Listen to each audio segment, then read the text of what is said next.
Bonjour à tous. Donc, c'est vraiment touchant de pouvoir entendre ce témoignage. C'est une bénédiction. Puis même pour les enfants, de pouvoir entendre le témoignage de ces personnes qui ont donné leur vie au Seigneur. Donc, je veux aussi me joindre à leur voix pour rendre gloire à Dieu pour son œuvre dans chacune de leurs vies. J'aimerais prier pour le temps qu'on va passer ensemble dans la parole, dans les Saintes Écritures, puis ensuite, on va faire la lecture d'un premier passage. Donc, prions ensemble.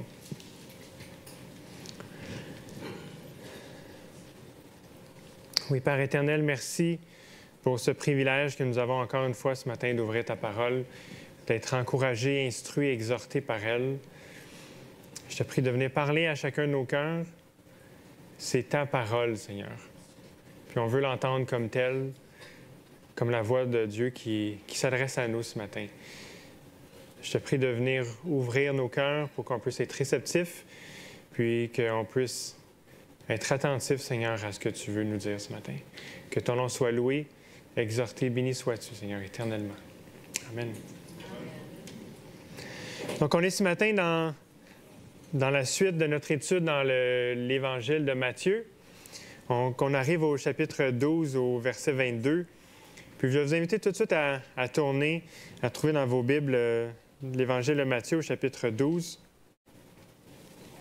Puis on a un passage ce matin qui comporte des textes qui sont à la fois classiques, à la fois difficiles. Puis mon objectif, ça va être vraiment de m'attarder au message global. Puis vous allez voir qu'il y a essentiellement deux directions dans lesquelles nous pouvons aller dans notre vie sur la terre. Il y a une dualité qui nous est présentée dans les Écritures de manière constante.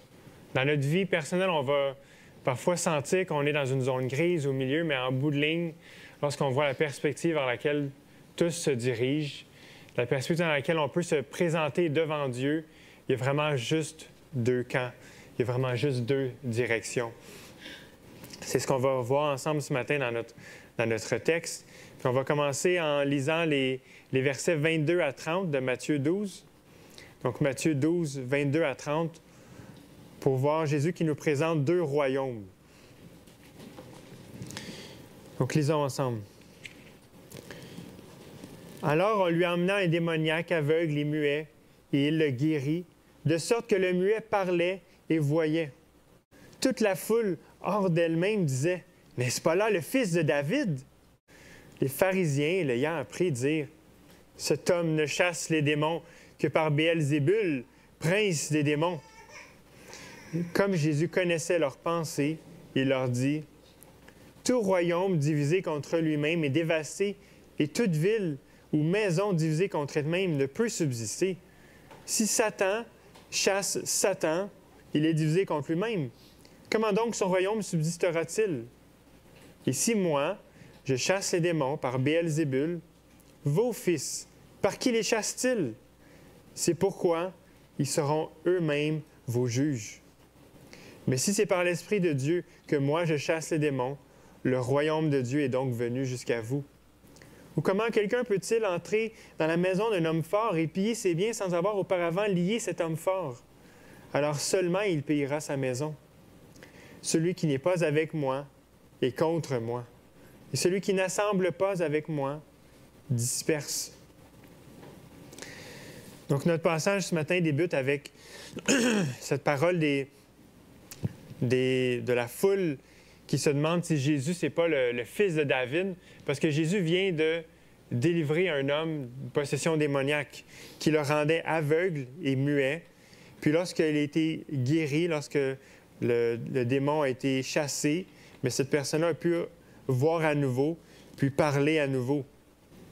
Donc c'est comme la situation initiale, c'est ce qui déclenche toute la discussion qu'il va y avoir entre Jésus et la foule, puis Jésus et les pharisiens, les chefs religieux de son époque. Puis la foule, en voyant le miracle, se dit « OK, mais ça doit être le fils de David. » C'est comme, ils rendent gloire à Dieu. Ils se disent « OK, c'est le Messie qu'on attend. » Ils sont excités, mais ils ne sont pas certains. Mais c'est un peu la direction qu'ils se disent « OK, est-ce que c'est pas lui? » Puis là, les pharisiens sont comme « Oh non, parce qu'eux, ils sont contre Jésus. Si on se rappelle, tout le récit, ils sont toujours en opposition parce que Jésus ne fait pas partie de la gang des pharisiens. Il est toujours en train d'enseigner un enseignement qui est contraire. Il n'est pas issu du groupe des pharisiens. Puis il y a une confrontation qui dure un peu tout le ministère de Jésus entre lui et les chefs religieux. Certains vont se soumettre à lui, mais beaucoup vont s'opposer. Puis finalement, c'est eux qui vont le faire mettre à mort par les Romains. Mais donc ici, dans un esprit de compétition, probablement, dans un esprit de se sentent comme attaqués par Jésus qui s'élève, eux sont en train de vraiment s'abaisser. Puis, ils vont déclarer que Jésus, s'il chasse des démons, ce n'est pas par Dieu, mais s'il le fait, c'est par Satan. Donc, ils vont déclarer que c'est par la puissance de Satan que Jésus est en train de chasser des démons. Puis, cette attaque-là, si on pourrait dire, des pharisiens semble complètement désespérée. On le voit, par exemple, dans la réponse même de Jésus. Il dit, « OK, guys, comment est-ce que Satan peut chasser Satan? » C'est comme toute maison, tout royaume qui est divisé en lui-même ne peut pas subsister. Imaginez, par exemple, une équipe sportive dans laquelle les joueurs se volent le ballon l'un à l'autre au lieu de se faire des passes. Non seulement ils sont égoïstes à garder le ballon au lieu de faire la passe, mais non, ils ne vont pas juste le garder, mais ils vont l'enlever à leur coéquipier. Comment est-ce qu'ils pensent qu'ils vont réussir à gagner le match? Aussi, ils commencent à se plaquer les uns les autres au hockey au lieu de plaquer l'adversaire. C'est comme ils sont en train de se diviser, se détruire eux-mêmes. Il n'y a aucune chance pour eux de subsister comme équipe puis de remporter des victoires. C'est absurde. Imaginez un instant une équipe sportive en train de faire ça. Ou imaginez une équipe en train de construire une maison, puis il y en a un qui pose les montants, puis l'autre les arrache après. C'est comme, est-ce que vous pensez quelque chose qui va se construire de cette façon-là? C'est complètement absurde. Puis Jésus est en train de mettre devant ces pharisiens l'absurdité de leur attaque. C'est comme, vous êtes rendus vraiment, c'est comme vous voulez vraiment pas croire, hein? Pour être rendu à affirmer des choses comme ça, c'est comme vous êtes rebelle, dur de cœur, c'est comme vous êtes rendu à dire des choses qui sont incohérentes. Puis malheureusement, ça va nous arriver aussi, nous, comme humains. Parfois, on ne veut tellement pas croire, on ne veut tellement pas se soumettre à la direction, à la volonté de Dieu, qu'on va se créer des scénarios, on va se donner des explications, puis on va dire « Ah, ça doit être ça qui se passe. » Notre Dieu ne peut pas vraiment vouloir ça. Puis parfois, on va arriver à des raisonnements qui vont être incohérents, des raisonnements qui ne feront pas de sens parce qu'on ne veut pas se soumettre. Un peu comme le pharisien, parce qu'il ne voulait pas se soumettre à ce que Jésus est en train d'enseigner. Parce qu'ils étaient tellement rebelles à Dieu, rebelles à Jésus, qu'ils arrivaient avec des raisonnements qui ne tenaient pas, des raisonnements qui étaient incohérents. Indirectement, on comprend que les pharisiens, dans ce que Jésus est en train de leur dire, ne peuvent pas faire partie du royaume de Dieu lorsqu'ils s'opposent à Jésus. Parce que Jésus termine en disant « Celui qui n'est pas avec moi est contre moi. Celui qui n'assemble pas avec moi disperse. » Donc, s'ils ne sont pas en train de construire avec Jésus, bien, ils sont en train de disperser. Ils sont en train de travailler contre Jésus. Ils ont beau mettre le même chandail, de dire qu'ils croient dans le même Dieu, s'ils sont en train de détruire l'œuvre de Jésus, s'ils sont en train de se battre contre Jésus, ils ne sont pas vraiment dans l'équipe de Jésus. Puis Jésus enseigne par sa réponse ici qu'il y a deux royaumes. Il y a véritablement seulement deux royaumes. Il y a le royaume de Dieu, puis le royaume de Satan. Même si on veut se poser au centre, même si on ne veut pas se déclarer de l'un ou de l'autre, bien, on est nécessairement dans l'un des deux camps. Il y a seulement deux royaumes. Il n'y en a pas un troisième neutre. Il y a deux royaumes. Il y a le royaume de Dieu, puis le royaume de Satan. Puis ce matin, ce texte nous pose une question qui est assez capitale pour notre vie, qui est assez frappante, puis c'est celle-ci. Dans quel camp est-ce que tu te situes? Dans quel royaume habites-tu? Le royaume de Dieu ou le royaume de Satan?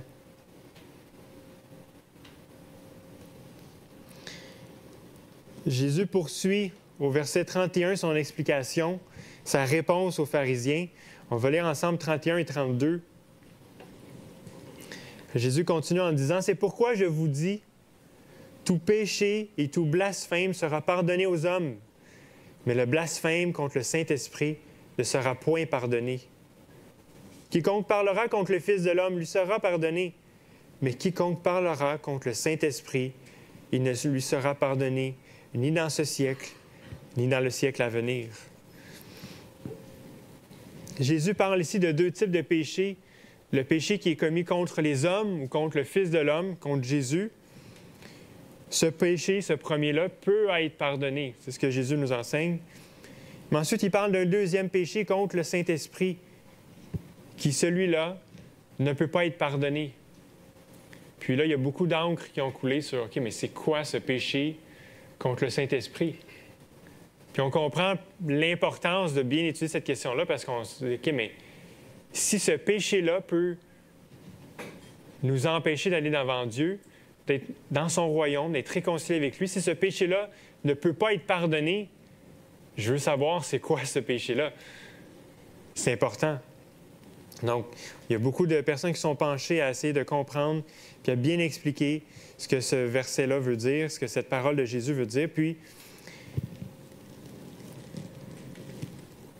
j'aimerais proposer que la meilleure explication se trouve dans notre texte, dans notre contexte même.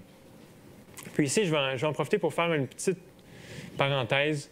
C'est-à-dire que lorsqu'on prêche la parole du haut de la chaire, que ce soit moi ou un autre qui se présente ici, d'une certaine manière, ce qu'on fait de manière indirecte, c'est qu'on vous enseigne comment lire la Bible. En expliquant la parole, en utilisant la parole, d'une manière implicite, on est en train de vous enseigner comment on lit les Écritures, comment on interprète les Écritures. Par la manière que nous, on le pratique sur cette chaire, bien, ça vous donne un modèle à suivre. Espérons que c'est un bon modèle à suivre. Puis ici, on pourrait être tenté d'aller partout dans toutes les Écritures, puis chercher, OK, mais s'il y a-t-il une autre place que ça nous parle d'un péché qui n'est pas pardonnable, de chercher tous les passages qui pourraient nous aider à bien comprendre celui-là. Puis en fait, oublier le texte même, puis de juste partir sur ces mots-là, blasphème, péché, Saint-Esprit, puis là, de commencer à étudier plein de textes, puis en oubliant d'étudier ce texte-là même. Puis, ce que je vais tenter de vous démontrer ce matin, c'est que la meilleure réponse se trouve dans le texte lui-même. Donc, oui, c'est utile d'aller ailleurs, mais on doit rester dedans. Parce qu'on pourrait se poser des questions qui sont connexes, qui là nous amèneraient dans d'autres directions, puis qui imposeraient comme une façon de réfléchir, de répondre à la question qui ne provient pas du texte. Comme par exemple, on peut se demander, OK, mais est-ce qu'on peut perdre le salut?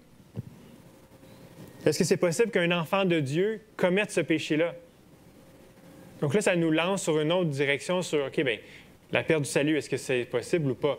Puis on va peut-être répondre à la question du blasphème sur le péché contre le Saint-Esprit à l'aide d'une autre question théologique. Mais ce matin, je veux rester dans notre texte, puis de voir comment, à partir de ce texte-ci, on peut répondre à la question. Peut-être qu'il va y avoir encore des interrogations. Évidemment, on peut aller toujours plus loin dans l'étude, mais j'aimerais vous présenter au moins une première réponse à cette question. Quel est le blasphème contre le Saint-Esprit à partir de notre texte? Puis il y a deux éléments importants à relever. Premièrement, qu'est-ce que le texte dit à propos du Saint-Esprit? Puis deuxièmement, qu'est-ce que le texte nous dit à propos de la faute qui a été commise par les pharisiens?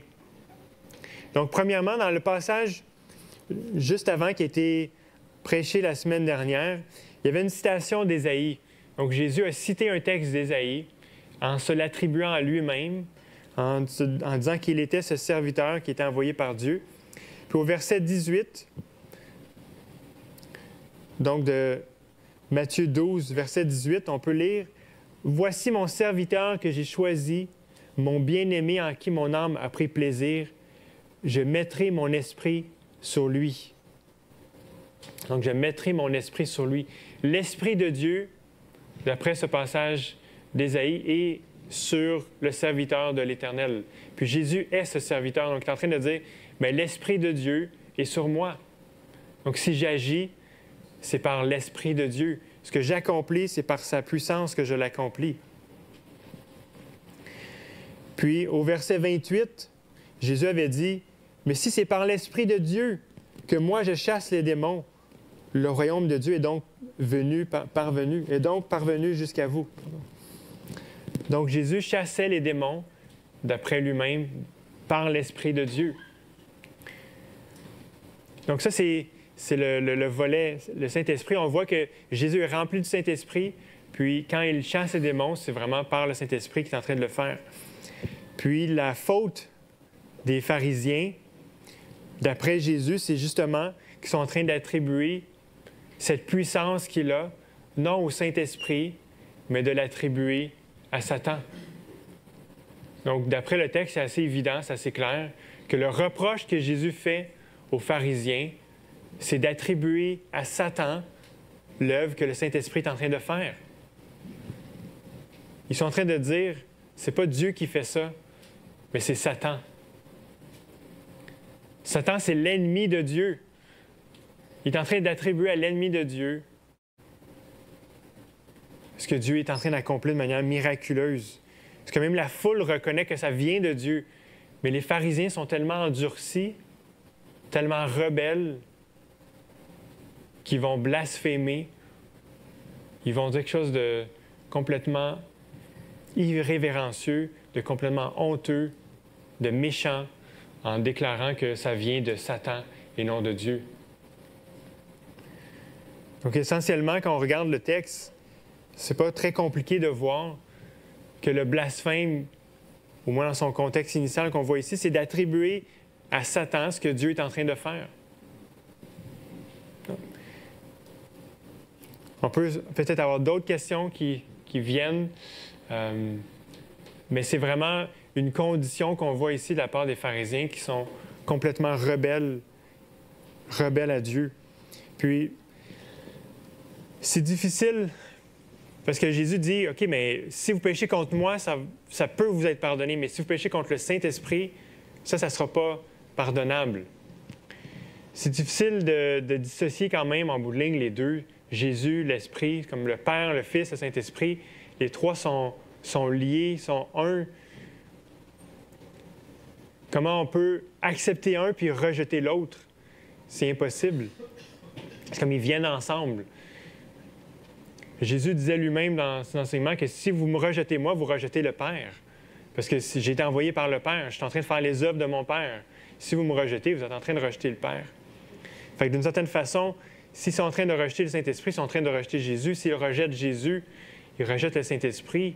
Ils sont liés entre eux. Puis la raison pour laquelle ils blasphèment contre le Saint-Esprit en bout de ligne, ma proposition serait de voir leur rejet de Jésus.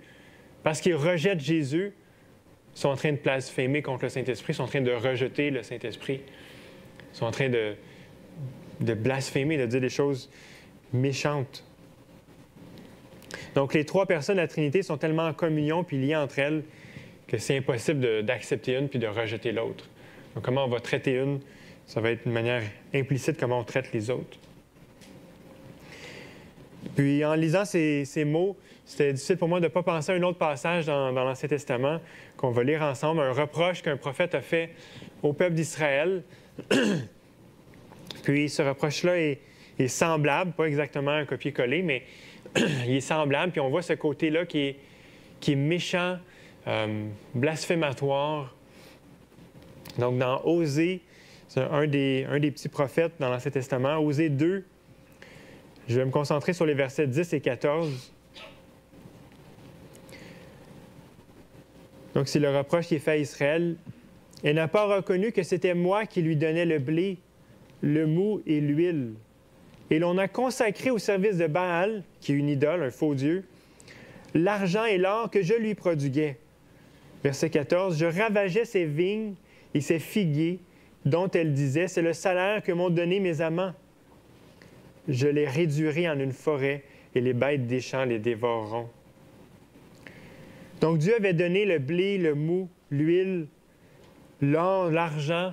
Dieu bénissait, donnait, pourvoyait à Israël.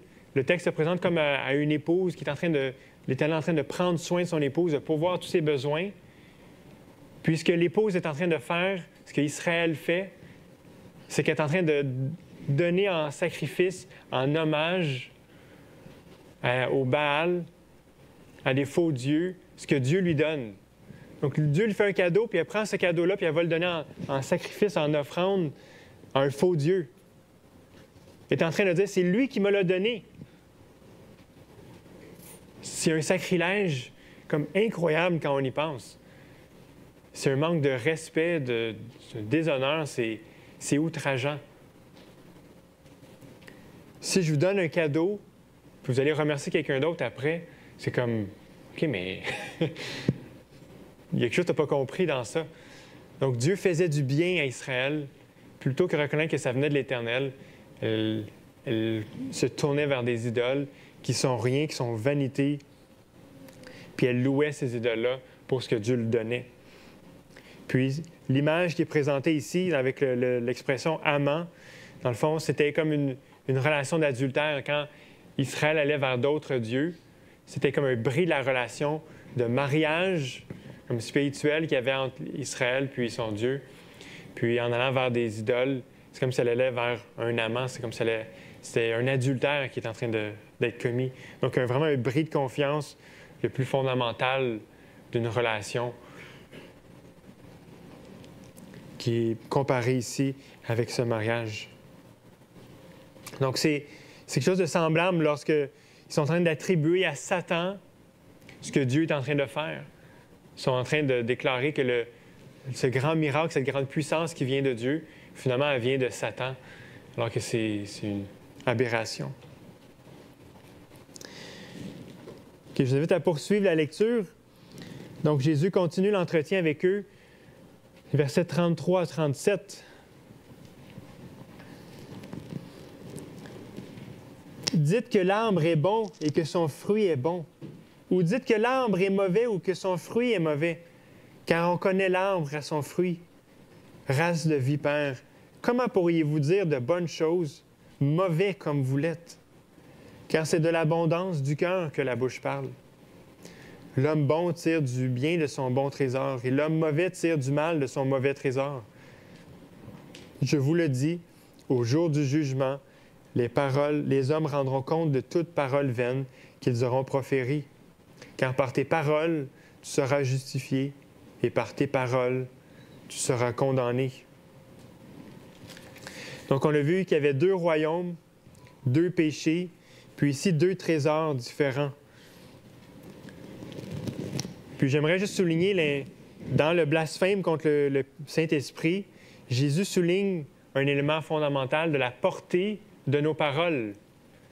En fait, c'est par leurs paroles que les pharisiens se sont condamnés. C'est par leurs paroles en déclarant que c'était par Baal, par Satan, qu'ils se sont condamnés devant Dieu.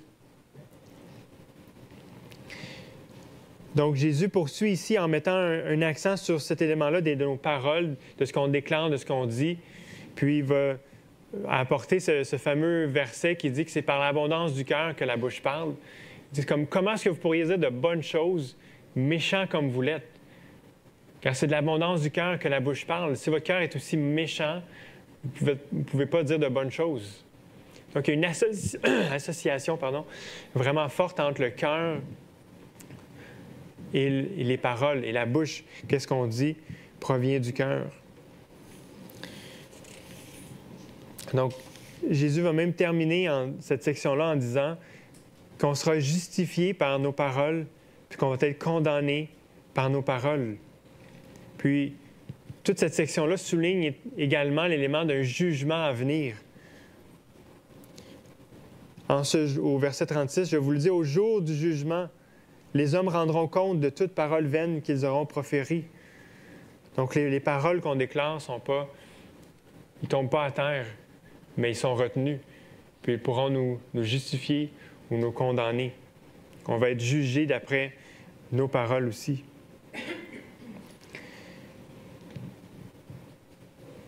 En fait, les paroles sont bien souvent la manifestation extérieure de ce qui est en nous, de ce qui est dans nos cœurs.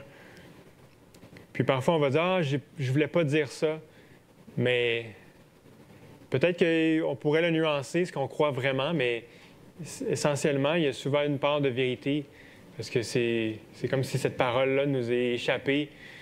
Peut-être qu'on peut regretter ces paroles qu'on va dire, mais c'est ce qu'on va rencontrer dans notre vie, autour de nous, que c'est vraiment de l'abondance du cœur que la bouche parle. Puis il faut reconnaître que certains ont plus de mal à retenir leurs paroles que d'autres. Certains, naturellement, vont moins parler, s'exprimer, puis certains vont laisser connaître leurs pensées librement, qu'elles soient bonnes, mauvaises. Puis il y a des personnes d'entre nous qui ont des défis différents que d'autres à cet égard, mais on est tous les mêmes au niveau de notre cœur. Qu'on l'exprime en parole ou que ce soit dans nos pensées seulement, Dieu peut entendre les deux. Puis on a tous affaire avec un cœur tortueux, méchant. Jésus parle ici du cœur bon puis du cœur méchant. Mais quand on s'examine soi-même, on arrive tous à la conclusion, si on est honnête, que notre cœur n'est pas complètement bon. Que notre cœur est tortueux, est méchant. Puis parfois, il y a des pensées qui nous viennent en tête. C'est comme, OK, mais pourquoi je pense à ça? Pourquoi j'ai ces pensées-là? C'est comme, on est même nous-mêmes choqués presque de nos propres pensées. On a besoin d'être pardonné. On a besoin de quelqu'un qui va pardonner ses pensées mauvaises, ses paroles mauvaises. Puis Jésus nous dit que ça peut être pardonné. Il ouvre cette porte. Lorsqu'il parle du blasphème contre le Saint-Esprit, il est en train de dire quand même aussi que tout péché contre les hommes, contre le Fils de l'homme, pourra être pardonné. Donc on a un espoir que même si on reconnaît la noirceur de notre cœur, il y a un espoir. On peut trouver le pardon en Jésus-Christ. Amen. Donc en poursuivant la lecture, Jésus va nous présenter maintenant deux générations bien distinctes l'une de l'autre, qui ont ces ressemblances, mais il va continuer à enseigner en mettant en contraste deux générations. Donc à partir du verset 38, je vais lire jusqu'à 42 dans un premier temps. Alors quelques-uns des scribes et des pharisiens prirent la parole et dirent « Maître, nous voudrions voir un signe de ta part. » Il leur dit, « Une génération mauvaise et adultère recherche un signe. Il ne lui sera donné d'autre signe que celui du prophète Jonas. Car de même que Jonas fut 3 jours et 3 nuits dans le ventre du grand poisson, de même le Fils de l'homme sera 3 jours et 3 nuits dans le sein de la terre. Les hommes de Ninive se dresseront lors du jugement avec cette génération et la condamneront, parce qu'ils se sont repentis à la prédication de Jonas. Et voici qu'il y a ici plus que Jonas.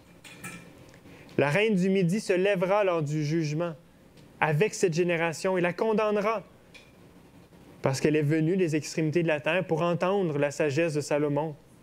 Et voici qu'il y a ici plus que Salomon.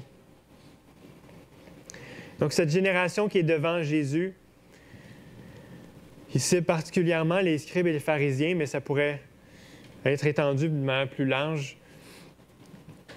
Il la décrit comme étant une génération mauvaise et adultère. Mauvaise et adultère. Donc, cette méchanceté, on la voit bien dans leur déclaration, leur attaque contre Jésus, contre le Saint-Esprit. Adultère, peut-être, peut nous paraître étonnant parce que de la manière que je l'ai décrite tantôt, avec le prophète Osée, Israël était coupable d'adultère spirituel envers Dieu lorsqu'elle allait vers des idoles, vers Baal, Astarté. Puis au temps de Jésus, c'est remarquable de voir qu'il n'y avait plus ces idoles-là au coin des rues vers lesquelles les Juifs allaient se prosterner. Ce problème-là, dans un sens, était réglé. Comme gloire à Dieu. Mais Jésus dit qu'ils sont encore adultères. La raison, c'est que nos idoles ne prennent pas nécessairement la forme d'une statue en bois ou en métal. Nos idoles prennent plusieurs formes. Puis, les Juifs de l'époque de Jésus étaient encore idolâtres. Même si c'était plus sous la forme de se prosterner devant une statue, mais ils étaient encore en train d'adorer d'autres choses que l'Éternel. Ils étaient encore en train d'ériger des idoles dans leur vie.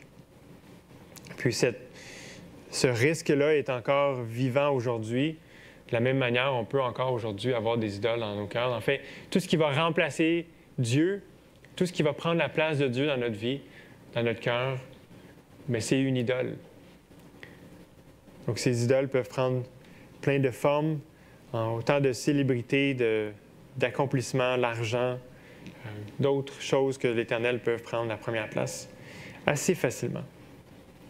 Donc, cette génération-là est condamnée par Jésus, puis cette génération-là qui demande un signe.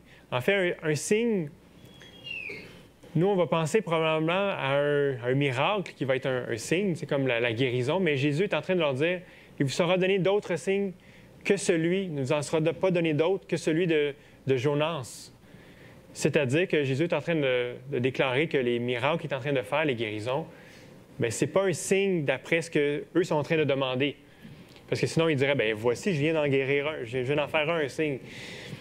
Mais il est en train de pointer vers quelque chose d'autre qui était souvent comme une manifestation extérieure pour attester le prophète lorsqu'il déclarait quelque chose, lorsqu'il encourageait, reprenait le peuple. Pour, des fois, même Dieu se révélait à quelqu'un puis il donnait un signe pour encourager, pour donner comme une assurance. Puis, une des choses qui est remarquable, c'est que dans l'Ancien Testament, on en voit des signes, pas des tonnes, mais on en voit quand même plusieurs.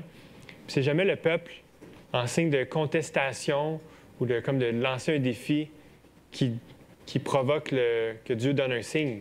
C'est toujours Dieu qui donne le signe de sa propre initiative. Donc, même s'ils peuvent peut-être paraître comme religieux, spirituels, OK, donne-nous un signe puis on va croire, mais c'est encore une fois par un esprit de rébellion que les pharisiens, les scribes demandent un signe. Puis Jésus leur donne comme signe ce qui va se produire lors de sa mort, son ensevelissement puis sa résurrection. Donc, le parallèle que Jésus fait avec Jonas, qui est resté 3 jours et 3 nuits dans le poisson, dans le grand poisson, mais il dit, OK, bien, de la même manière, moi, je vais rester 3 jours, 3 nuits dans le sein de la terre. Donc, lorsque Jésus il est mort, ressuscité, cet ensevelissement-là, puis cette sortie de la terre, un peu comme souvent c'est sorti du poisson, c'est comme un signe pour le peuple que c'était vraiment le Messie de Dieu, c'était vraiment l'envoyé de l'Éternel. C'est le signe que je vais vous donner. Puis si vous posez la question, OK, mais 3 jours, 3 nuits, mais Jésus n'est pas resté 3 nuits dans le tombeau. Il est mort le vendredi, puis il est resté le dimanche. C'est, mettons, 2 nuits peut-être. Donc, si on veut bien comprendre cette expression-là, ce texte-là, mais il faut bien comprendre la manière de parler juive de l'époque. Puis 3 jours et 3 nuits, c'est simplement une manière, une expression pour signifier 3 jours. Puis pour eux, 3 jours, si c'était comme vendredi, samedi, dimanche, bien c'est vendredi, samedi, dimanche, 3 jours. Pas 3 fois 24 heures. Donc, c'est vraiment 3 journées. Donc, il n'y a pas de problème si vous posez la question. Jésus a vraiment bien accompli ce signe lorsqu'il est ressuscité le dimanche.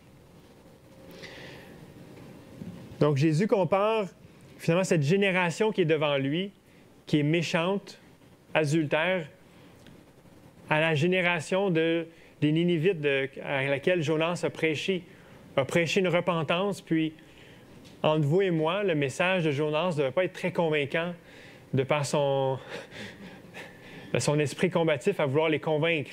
Jonas ne voulait pas qu'ils se repentent. Il a proclamé un message de repentance, un message de jugement, en ne voulant pas qu'ils se convertissent, puis ils se sont convertis. Puis Jésus essaie de les convaincre de se tourner vers Dieu, puis eux, ils veulent rien savoir. Puis, il y avait beaucoup plus devant les yeux de ces scribes et pharisiens qu'il y avait devant les yeux de ces Ninivites. Donc, c'est pour ça que Jésus dit à la fin, ils vont se lever, puis ils vont condamner, ils vont juger cette génération mauvaise qui refuse de croire en Jésus, qui refuse de se repentir, alors qu'ils ont Jésus, Dieu fait homme devant eux, avec les miracles, les paroles. C'est incroyable, là. Il n'y a pas de meilleur témoignage que ça.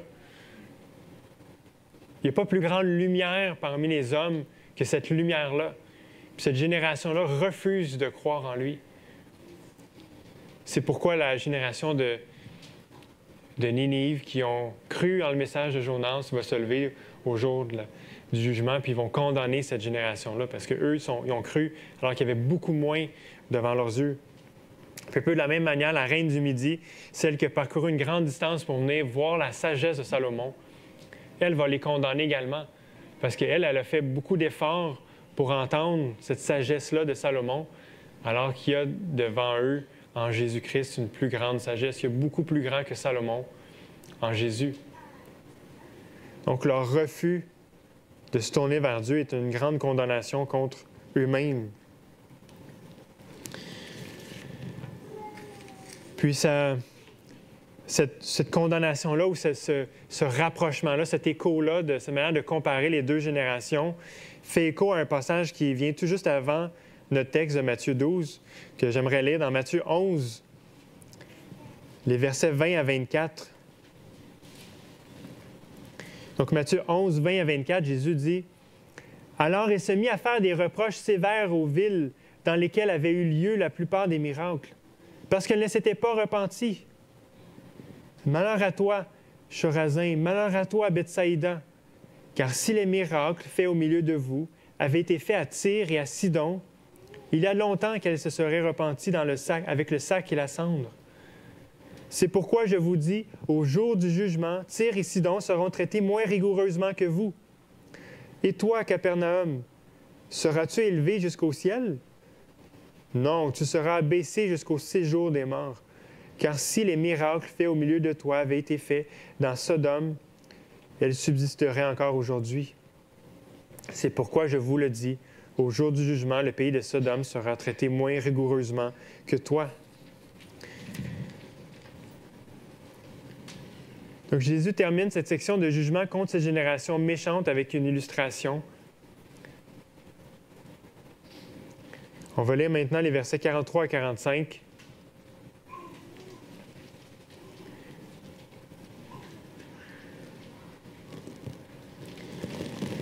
Lorsque l'esprit impur est sorti d'un homme, il traverse les lieux arides, cherche du repos et n'en trouve pas.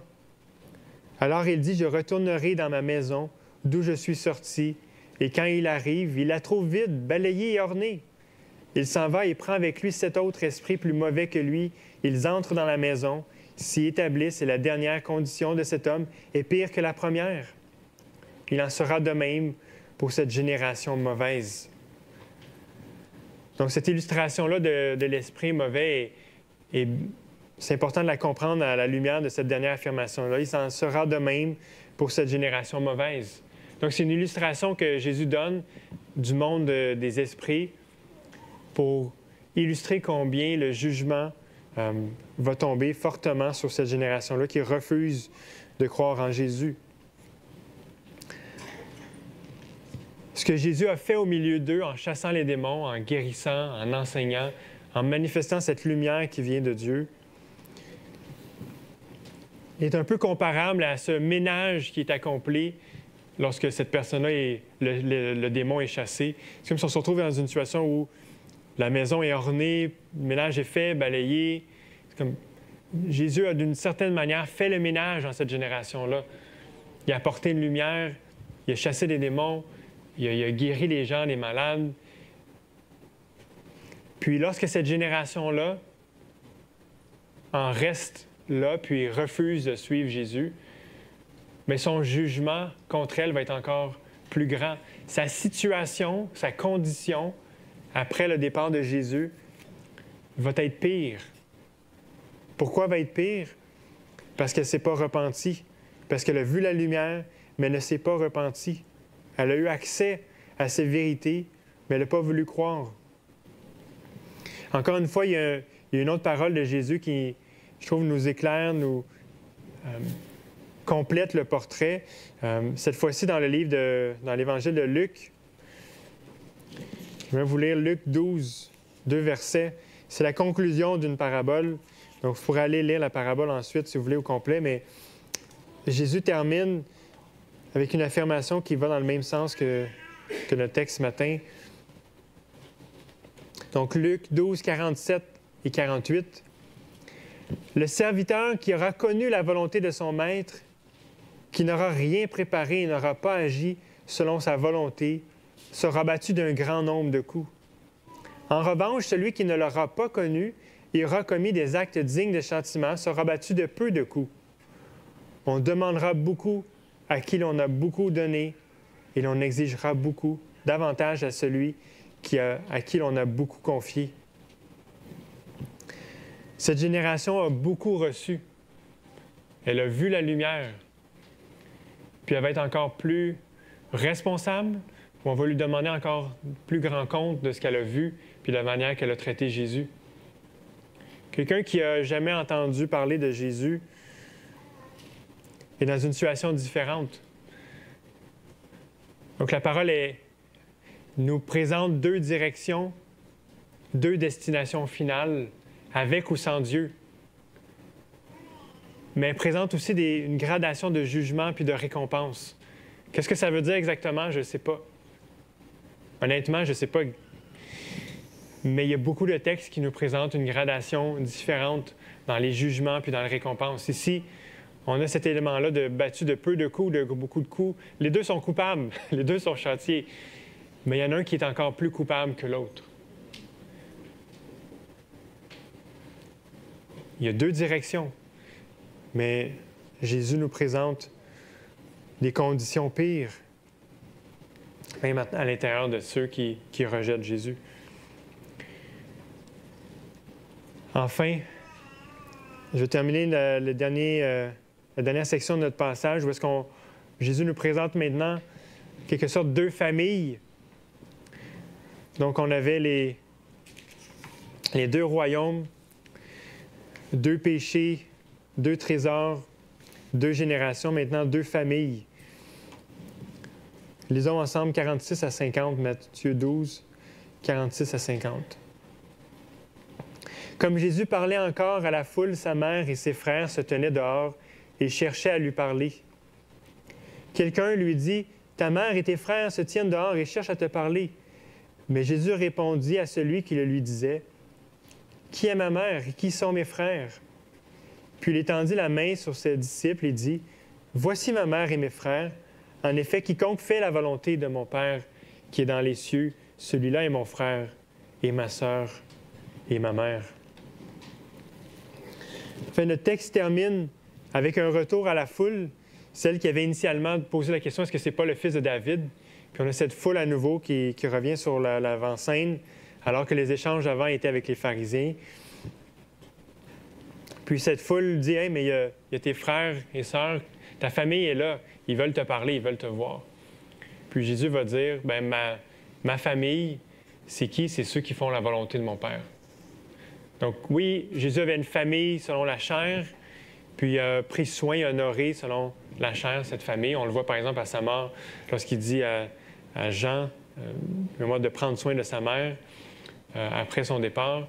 On voit qu'il n'est pas ingrat envers sa famille. Mais Jésus veut nous pointer qu'il y a une autre famille aussi, une famille qui est spirituelle. Puis celle-là est composée de ceux qui font la volonté du Père. Puis je pense que ce verset-là balance bien la parole de Jésus au verset 37 lorsqu'il disait « Car par tes paroles tu seras justifié, par tes paroles tu seras condamné. » Lorsqu'il dit « Mais celui qui fait la volonté de mon Père dans les cieux », je pense que ça vient bien compléter cette parole-là que oui, nos paroles qui sortent de notre bouche peuvent nous condamner, nous justifier, mais en quelque sorte, nos paroles ne sont pas suffisantes. Jésus nous dit ailleurs, « C'est pas parce que tu m'appelles Seigneur, Seigneur que je te connais. » C'est parce qu'on déclare par la bouche connaître Jésus puis aimer Jésus que c'est qu'on aime vraiment Jésus. C'est celui qui fait la volonté, celui qui met en œuvre ses paroles. C'est comme si une vie complète, c'est un tout ensemble, nos paroles puis nos actions. Encore une fois, personne d'entre nous, moi le premier, est parfait en parole et en action. On a besoin d'être pardonné, mais nos paroles et nos actions pointent vers une direction. Ça doit être évident. Jésus parlait de trésor tantôt qui est dans notre cœur. Il parlait d'un arbre qui porte du fruit, du bon fruit. Mais le bon arbre porte du bon fruit. On reconnaît un arbre à ses fruits. À quelque part, si on va dans la direction vers Dieu, bien, il va y avoir des fruits dans notre vie. On va le voir, les autres vont le voir. Notre marche ne sera pas parfaite avec Dieu, on peut tomber. Mais le fait de se relever, le fait de demander pardon, de se repentir, c'est un fruit de l'Esprit de Dieu qui agit en nous. C'est un fruit qui démontre qu'on marche dans cette direction-là. Ce matin, on a eu des témoignages de gens qui ont donné leur vie à Dieu. Ils nous ont raconté en bref comment ils se sont tournés vers Dieu à un moment marquant dans leur vie, dans leur cheminement.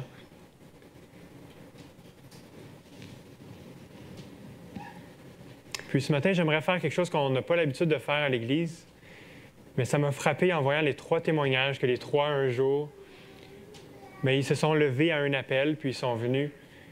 Puis ce geste symbolique de s'avancer a été comme le moment pour eux où est-ce qu'ils ont comme abandonné à Dieu, ils se sont donnés à Dieu. Puis j'aimerais vous donner cette opportunité ce matin de pouvoir faire ce geste tout comme ils l'ont fait, de pouvoir vous lever, puis de vous avancer pour dire à Jésus, « Mais je veux être dans ton royaume. Je veux passer du camp de Satan à ton camp. Je reconnais que je suis pécheur. Je reconnais que j'ai besoin d'être pardonné, puis que je ne peux pas me justifier moi-même. Je ne peux pas me rendre juste, je ne peux pas me rendre bon. Je ne peux pas effacer mes péchés. Toi seul, Seigneur Jésus, tu peux le faire, parce qu'il l'a fait en les clouant sur la croix, en mourant à notre place. La direction dans laquelle Jésus marchait, c'était vers cette croix, vers cette mort, afin que nous, on puisse avoir la vie. Donc, je vous pose cette question ce matin. Dans quelle direction marchez-vous? Vers Jésus ou vers Satan? Donc, je vous invite à fermer les yeux, à prier avec moi. Puis, si vous voulez marcher ce matin, vous levez, vous approchez, je vous invite à le faire.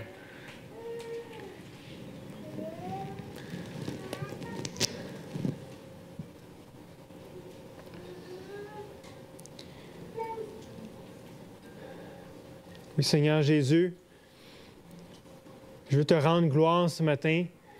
Je veux te remercier de tout mon cœur, Seigneur, d'être venu sur cette terre, d'avoir souffert sur cette croix, d'avoir accepté d'être séparé de ton Père